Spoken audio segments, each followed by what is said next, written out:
বিসমিল্লাহির রহমানির রহিম। এই মুহূর্তে আছি হায়াতপুর শাহপুর মাঠে যে ড্রাগন বাগানটা রয়েছে সেই ড্রাগন বাগানে। সাথে সাথে ড্রাগন বাগানের সমস্ত ফল পেকে গিয়েছে। দেখেন এখন সমস্ত বাগান লাল হয়ে গিয়েছে।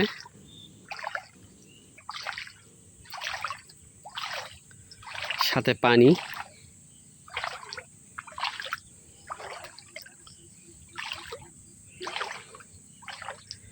আসলে এই অবস্থায় কি করব সেটাই বুঝতে পারছি না, কারণ একদিকে হলো যে পানি, প্রচুর বৃষ্টি প্রতিটা দিন, সাথে সমস্ত জমিতে ফল পেকে গিয়েছে। এই মুহূর্তে এই ফল বাজারে নিয়ে গেলে বিক্রি হবে কিনা বুঝতে পারছি না।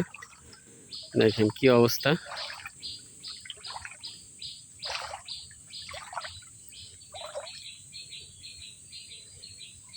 সমস্ত ফল লাল হয়ে গিয়েছে। সমস্ত ফল একই দিনে কাটলে ভালো হয়।